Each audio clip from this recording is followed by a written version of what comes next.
இதை அறிஞ்சுக்கோங்களா முட்டாள் பசங்களா, இதை அறிஞ்சுக்கோங்க.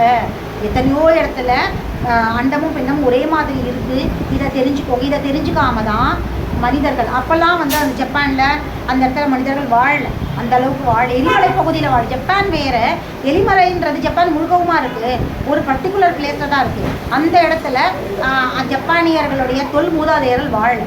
எந்த இடத்துல வாழணுன்றதை அவங்களுக்கு இயற்கை அறிவுறுத்தோ அந்த இடத்துல தான் வாழ்ந்தாங்க. ஆனால் பிற்காலத்தில் வந்த மனிதர்கள் தான் எந்தெந்த இடத்துல வாழ தகுதி இல்லாத இடங்களோ அங்கே இவங்களாம் வாழ்ந்துக்கிட்டு இது வந்து இயற்கை பேரிடர் அப்படின்ற இயற்கையோட சர்வசாதாரண ஒரு கழிவு நீக்கத்தை எப்பவும் நடக்கிற ஒரு விஷயங்களை வந்து பேரிடராக வந்து இவங்களே கிரியேட் பண்ணிட்டாங்க.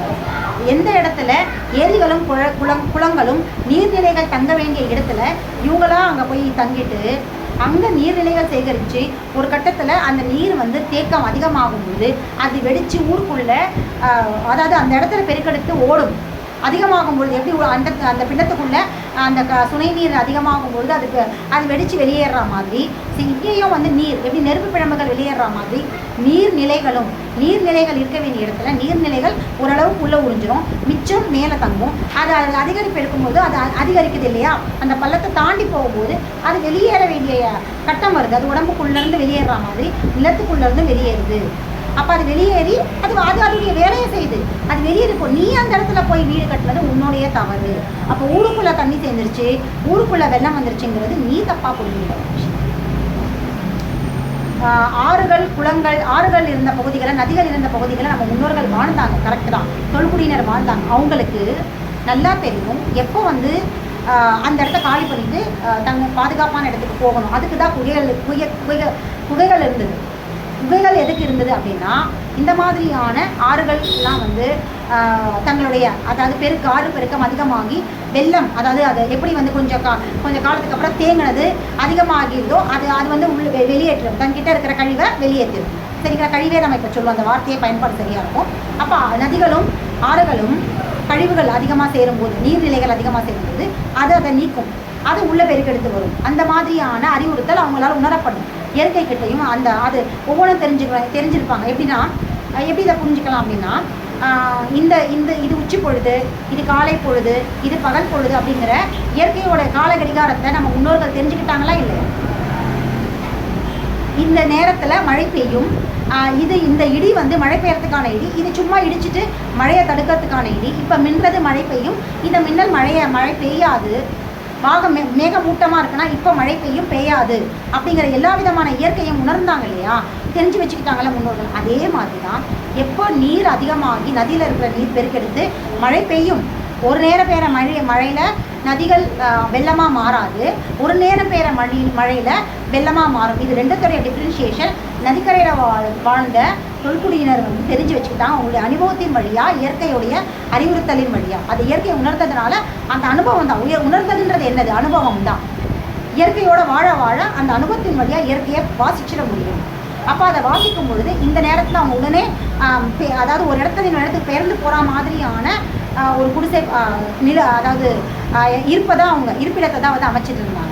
நம்மள மாதிரி கல்வி வீடை செலவு பண்ணி லட்சக்கணக்கில் கட்டி அப்புறம் அங்கே இருந்து அப்புறம் எல்லா பொருளும் போச்சு அப்படின்லாம் புலம்ப மாட்டாங்க.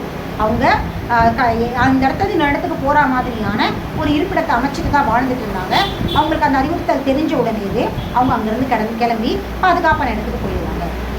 இதை வந்து எப்படி புரிஞ்சுக்கலாம் அப்படின்னா, இப்போது நிலச்சரிவு ஏற்பட்டுச்சு இல்லையா கேரளாவில். அப்போ அந்த நிலச்சரிவு ஏற்படும் பொழுது பறவைகள் ஒருத்தருடைய அந்த நிலச்சரிவில் இருந்த அந்த ஏரியாவில் நிலச்சரிவு ஏற்பட்ட அந்த பகுதியில் இருந்தவருடைய ஏதோ ஒரு பறவைன்னு நினைக்கிறேன் அறிவுறுத்துச்சான். அதாவது நிலச்சரிவு வரப்போகுது அப்படிங்கிற அதை உணர்ந்து அது அவருக்கு ஏதோ ஒரு ஜீவராசி அவருக்கு உணர்த்துனாங்க. சரியா, இன்னும் கொஞ்சம் நல்லா இப்போ தான் யோசிச்சதுனால டக்குனு அது ஞாபகம் வந்ததுனால சொன்னேன். பட் அதை நான் நல்லா யோசிச்சேன்னா ஏதோ ஒரு பறவையோ, அவர் வளர்த்துட்டு இருந்த பறவையோ இல்லை ஏதோ ஒன்று அவருக்கு உணர்த்துச்சு. அதை என்னடா இயல்புக்கு மீறி அந்த பறவை ஏதோ ஒரு ஜீவராசி இயல்புக்கு மீறி சவுண்டு கொடுக்குது அப்படின்னு சொல்லி அவர் வீட்டுக்குள்ளேருந்து வெளியே வந்து பார்க்கும்பொழுது தான் அந்த மலையில் அந்த நிலம் வந்து சரிஞ்சு வந்ததை அவர் வந்து தெரிஞ்சுக்கிட்டார். அதுக்கப்புறம் அவர் அக்கம் பக்கத்தில் அவர் பக்கத்தில் இருந்தவங்க வேறு இடத்துக்கு போகலாம். இது மாதிரி ஒவ்வொரு பேரிடர்கள் வரும்பொழுதோ, பேரிடர்னு சொல்ல முடியாது, அதான் நம்ம தான் அதை பேரிடர்னு தவறாக சொல்கிறோம். பெரிய ஏதோ ஒரு விஷயங்கள், அதாவது ஏதோ ஒரு பெரிய மழையோ இல்லை ஏதோ ஒரு வெள்ளமோ இல்லை நிலச்சரிவோ ஏதோ ஒரு ஏற்பட போகுது அப்படின்னா அதுக்கு முன்னாடி வண்டு, பட்டாம்பூச்சிகள், பறவைகள், இன்னும் எல்லா ஜீவராசிகளும் உணர்ந்துடும். அதுங்களுக்கு நல்லாவே தெரியும் இதை வரப்போகுது அப்படிங்கிறது. இதே இடத்துல தான் மனிதனும் இருந்தான். இந்த ஓரறிவு, ஈரறிவு, மூணறிவு, நாலறிவு ஜீவன்களால் எப்படி இயற்கை வந்து இந்த மாதிரி தன்னுடைய கழிவை வந்து நீக்கப் போகுது, இந்த பகுதியில் கழிவுகளை நீக்கப் போகுது அப்படிங்கிறத அவங்களால உணர்ந்து அந்த இடத்த விட்டு பெயர்ந்து போகிறத தன்னுடைய ஃப்ரெண்ட்ஸ்க்கு மனிதர்களுக்கு அறிவுறுத்தலை. பறவைகள் அவங்களுடைய பறவை கூட்டத்துக்கு ஒரு இண்டிகேஷன் கொடுக்குது, விலங்குகள் அவங்களுடைய விலங்கு கூட்டத்துக்கு இண்டிகேஷன் கொடுக்குது, வண்டுகள் அவங்களுடைய வண்டு கூட்டத்துக்கு இன்டிமேஷன் கொடுக்குது. இப்படி ஒவ்வொரு ஜீவராசியும் தங்களுடைய இனத்துக்கு அறிவுறுத்த கொடுக்குது. இதே மாதிரி தான் மனிதனும் வாழ்ந்துட்டு இருந்தான். தொல்குடியினர் இப்படி தான் இருந்தாங்க. உடனே அவங்க அறிவுறுத்துறதுக்கான ஒரு கருவிகள் வச்சுட்டு இருந்தாங்க. ஒவ்வொரு தொல்குடியினரும் ஒவ்வொரு கருவிகளை தங்கள்கிட்ட வச்சுக்கிட்டு அதன் வழியாக தங்களுடைய இனங்கள் அந்த நதிக்கரை பக்கத்தில் யாரெல்லாம் இருக்காங்களோ அவங்களுக்குலாம் இந்த மாதிரி இப்போ நதிக்கரையில் கழிவு நீக்கம் நடக்க போது பாதுகாப்பான இடத்துக்கு போகலாம் அப்படின்ற அறிவுறுத்தலை அவங்க கொடுப்பாங்க. இது யார்கிட்ட இருந்து கற்றுக்கிட்டாங்கன்னா ஓரறிவு, ஈரறிவு, மூணறிவு கிட்ட இருந்தால் மனிதன் கற்றுக்கிட்டாங்க. அப்போ அவங்க எல்லாம் அந்த சவுண்டு அந்த எவ்வளோ தொலைவில் இருந்தாலும், ஏன்னா நதியெல்லாம் ரொம்ப பெருசாக இருக்கும், ஆறெல்லாம் ரொம்ப பெருசாக இருக்கும் இல்லையா, அவன் ஒரு மூலையில் இருப்பான், அந்த கரையிலெல்லாம் இருப்பான். ஸோ எல்லா தன்னுடைய இனத்துக்கும் அவன் வந்து ஒரு சவுண்டு வழியாக, ஒரு கருவிகள் வழியாக அறிவுறுத்தலை கொடுத்ததுக்கப்புறம் எல்லாருமே பாதுகாப்பான இடத்துக்கு பயந்து போயிருக்காங்க. ஸோ இப்படியான வாழ்வியலை தான் நம்ம தொல்குடியினர் வாழ்ந்தாங்க. ஸோ அப்போ அவங்களுக்கு அது தெரிஞ்சுது, அப்போ அவங்களுக்கு இயற்கையுடைய எல்லா விஷயத்தையும் தெரிஞ்சுது. ஆனால் இன்னைக்கு நமக்கு அந்த நுட்ப அறிவை இழந்துட்டோம். இப்போ நம்ம என்ன செய்யணும்? ஒன்று இயற்கையை உணரணும், இல்லையா இந்த மாதிரியான நீர்நிலைகள் இடத்துல வீடு கட்டாமல் இருக்கிறது. இது நீர்நிலைகள் தேங்குற இடம், இங்கே நிலப்பகுதி, அதாவது மண் சரிவு அதிகமாக ஏற்படுற இடம், பாறைகள் உருண்டு ஓடி வர இடம், இப்படிங்கிற எல்லாமே தெரிஞ்சும் அந்த இடத்துல நீ வாழ்ந்தது உன்னுடைய தவறு. இது எரிமலை வெடிக்கிற இடம், இது எல்லாமே வந்து இயற்கை இந்தந்த இடத்துல வாழக்கூடாது, இந்த இடத்துல மனிதர்களுடைய வாழ்க்கை தேவையில்லை அப்படிங்கிறதையும் சொல்லுது. இல்லை உங்களுக்கு வாழதுன்னா அந்த அறிவுறுத்தலை எங்ககிட்ட இருந்து கற்றுக்கோங்கன்னு சொல்லுது. ரெண்டு விஷயத்தையும் செய்யாமல் கடைசியில் இயற்கை மேலே நம்ம பழி போடுறோம். இயற்கையோட பேரிடர் மனித குலத்தை அழிச்சிடுச்சு, இத்தனை பேரை விழுங்கிடுச்சு, மண் விழுங்கிடுச்சு, நிலம் விழுங்கிடுச்சு, நீர் விழுங்கிடுச்சு, மழை வந்து மனுஷனை கொண்டுச்சுன்னு சொல்லி பேரிடர்ன்ற வார்த்தையை நம்ம பயன்படுத்தி இயற்கையை வந்து தவறாக தூற்றுறோம். நம்ம தான் அதை வந்து தூற்றுகிறோம். அது போற்றுதலுக்கும் தூற்றுதலுக்கும் அப்பாற்பட்டது. அது சரியாக தான் செய்யுது. அது அதோடைய கழிவுகளை நீக்குது. அதோடைய கழிவுகள் தேங்கும் போது நீக்கிறது அதோடைய அன்றாட வேலை, அது அதோடைய செயல். நீ அங்கே போய் அதை புரிஞ்சிக்காம நடந்துக்கிறது உன்னுடைய தவறு. அதை புரிஞ்சிக்கவும் தெரியலை, அங்கே சரி உனக்கு புரிஞ்சிக்க தெரியலன்னா அங்கே இருக்காத, எங்கே வாழ தகுதியாக இருக்கோ அங்கே போய் இரு. ரெண்டுமே செய்யாமல் இயற்கையை வந்து நம்ம தவறாக புரிஞ்சுக்கிட்டு நம்ம அதை வந்து திட்டிகிட்டே இருக்கோம். நீ திட்டுறதுனால இயற்கைக்கு எந்த பிரச்சனையும் கிடையாது. நீ செய்கிற செயலுக்கு தான் அதோடைய விளைவுகள் அனுபவிக்க போகிறோம். இதை தான் வந்து இஸ்லாம் சமயம் பார்த்துருக்கீங்களா? அவங்களுக்கு வந்து அவங்களோட இறைவனுக்கு வந்து உருவமே இல்லைன்னு சொல்லுவாங்க. ஏன் அந்த சமயம் அப்படி சொல்லுது? உண்மையை தான் சொல்லுது. ஏன்னா அந்த பஞ்சபூதங்களால் ஆனது, பஞ்சபூதங்கள் தான் இந்த பிரபஞ்சத்தை இயக்கிக்குது. இந்த இயக்கம், இந்த பஞ்சபூதங்கள் கருநிலையாக இருக்கிற, அதாவது கண்ணுக்கு தெரியாத, அதாவது பொருள் சார்ந்த பஞ்சபூதங்கள் இல்லை. அதாவது ஆகாயம், ஆனால் ஆகாயம் காட்டுறோம் இல்லையா, இது கிடையாது. ஏன் வந்து ஆகாயம் அப்படிங்கிற அதை வந்து மறைமூலகமாக இந்த அக்குபஞ்சர் எடுத்துக்குதுன்னா, பஞ்சபூதங்கள் அப்படிங்கிறது மறைநிலையில் இருக்கிற ஒரு பொருள், கரு. அது உருவமாக வந்து வெளிப்படுறது தான் வந்து இப்போ வந்து நீர், அதாவது ஆற மட்டும் பார்த்துட்டு இதுதான் நீர் மூலகம் சொல்லிட முடியுமா? சொல்லுங்கள். ஆக்சிஜன் சிலிண்டரில் இருக்கிற காற்றை பார்த்துட்டு இதுதான் காற்று மூலகம், காற்று பூதம் அப்படின்னு சொல்லிட முடியுமா? இல்லை ஒரே ஒரு இடத்துல இருக்கிற மண், வயக்காட்டில் இருக்கிற மண்ணை பார்த்துட்டு இதுதான் நில மூலகம் அப்படின்னு சொல்லிட முடியுமா? காட்டில் இருக்கிற தீயை மட்டும் பார்த்துட்டு இதுதான் நெருப்பு உலகம் சொல்ல முடியுமா? அப்போது இது எல்லாம் வந்து பல இடங்களில் வெளிப்படுது, தங்களை வெளிப்படுத்திக்குது. அப்போ கருநிலையாக இருக்கிற பஞ்சபூதங்கள் வேறு. அதனால தான் சித்த மருத்துவம் வந்து ஆகாயம் அப்படிங்கிற, அதாவது பஞ்சபூதங்களில் ஒரு மூலகத்தை ஆகாயம் சொல்லிட்டு அவங்க ஆகாயத்தை ஆகாயம் பேர் வைக்கிறாங்க. நாங்கள் மரம் அப்படின்னு சொல்லிட்டோம். அப்போது இது ரெண்டுமே 5வது பஞ்சபூதங்கள் ஒரு ஒரு கருநிலையில் இருக்கிறது தான். இது 2 இடத்துலையுமே தங்களை வெளிப்படுத்திக்குது. அவங்க ஆகாயத்தில் பார்க்குறாங்க, நாங்கள் இதை மரத்தில் பார்க்குறோம். மரம் வழியாக இந்த மறைப்பொருளான பஞ்சபூதத்தை பார்க்குறோம். இது தங்களை வெளிப்படுத்தி காட்டுகிற விஷயம்தான், புறப்பொருள் தான். புறப்பொருள்கள் எப்படி வேணா இருக்கும், நமக்கு புறப்பொருள்கள் பிரச்சனை இல்லை.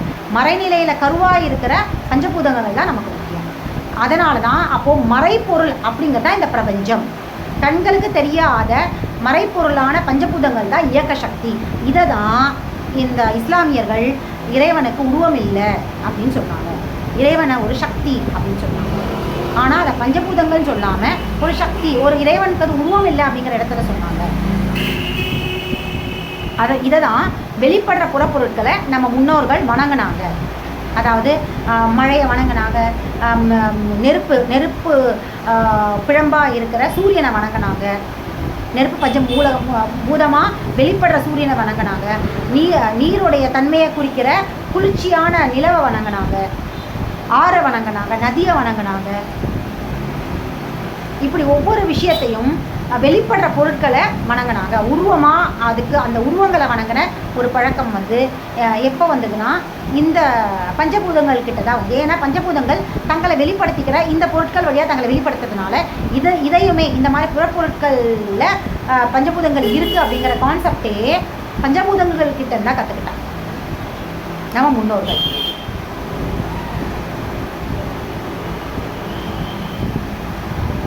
அப்போது இந்த ஒரு தத்துவத்தை தான் நம்மளுடைய நவராத்திரி அப்படிங்கிற அந்த குழு சொல்லுது. அப்போ மனிதன் எப்படி வந்தான், மனித குல வரலாறு நம்ம முன்னோர்களும் இப்படி ஆய்வாளர்களும் இதை தான் சொன்னாங்க, நம்மளுடைய முன்னோர்களும் இதை தான் சொன்னாங்க. அப்போ பிற்காலத்தில் வந்த இந்து சமயம் சொல்கிறதோ, கிறித்துவர்கள் சொல்கிறதோ, இஸ்லாமில் ஒரு பகுதியினர், அதாவது ஆதி நூல் அப்படி சொல்லவே இல்லை. ஆதாம் ஏவாள் பற்றி நீங்கள் இஸ்லாத்துடைய மூல நூலை போய் தேடி பாருங்கள், கண்டிப்பாக ஆதாம் ஏவாள் பற்றின குறிப்பே இருக்காது. பிற்காலத்தில் வந்த மதம் சார்ந்த சில மடையர்கள் ஆதி நூலை மறைச்சிட்டு அவங்க ஒரு புதுசான ஒரு விஷயத்தை கிரியேட் பண்ணாங்க. எப்படி கிரியேட் பண்ணாங்கன்னா, ஆணாதிக்கத்திலிருந்து தங்களுடைய ஆணாதிக்கத்தை முன்னிறுத்துகிற ஒரு மறைநூல் தான் பிற்காலத்தில் வந்த இஸ்லாமுடைய மறைநூல், கிறித்துவத்துடைய மறைநூல், இந்து சமயத்தோட மறைநூல். இது எதுவுமே தொல் சமயமான ஜெயினத்திலையோ பௌத்தத்திலையோ இல்லை. ஜெயினமும் பௌத்தமும் இயற்கையை வணங்கலை. இயற்கை உடைய செயல்பாடுகள், இந்த பிரபஞ்சம் எதனால் உருவானது, இது இதோடைய இயக்கம் என்ன, இதோடைய தத்துவம் என்ன, இந்த தத்துவத்தை தான் அவங்க ஃபாலோ பண்ணாங்க. அவங்க அந்த தத்துவத்தை உருவாக்கின பஞ்சபூதங்களை வணங்கல, தத்துவத்தை ஃபாலோ பண்ணாங்க. அந்த தத்துவத்தை யார் பிரச்சாரம் பண்ணாங்களோ அவரை முன்னோடியாக வச்சுக்கிட்டு அவரை தங்களுடைய குருவாக தான் ஃபாலோ பண்ணாங்களே இல்லையா, கடவுளாக ஆக்கலை. பிற்காலத்தில் மதம் அப்படின்னு வரும்பொழுது தான் அவங்களுக்கு ஒரு ஃபோட்டோ மாட்டி வணங்குறது எல்லாமே. இப்போது எனக்கு பிடிச்ச நான் எதை பின்பற்றனோ அந்த பின்பற்றத்தை சொல்லிக் கொடுத்த ஒரு முன்னோடியை நான் ஒரு ஃபோட்டோவாக வச்சு தினம் அவரை நினைக்கிறேன். அது என்னுடைய நான் அவருக்கு கொடுக்குற மரியாதை. ஏன்னா எனக்கு ஒரு தத்துவத்தை அவர் சொல்லிக் கொடுத்தாரு, அந்த தத்துவம் எனக்கு மிகச்சரியாக இருக்குது, என்னுடைய வாழ்க்கையை திசை திருப்பிச்சு பல நல்ல விஷயங்கள் அந்த தத்துவத்தின் வழியாக நான் கற்றுக்கிட்டேன். ஸோ என்னுடைய சமயம், இது என்னுடைய சமயம். நான் என்ன சமயம் அப்படின்னு பார்த்தீங்கன்னா தொடர்ந்து பேசுவோம்.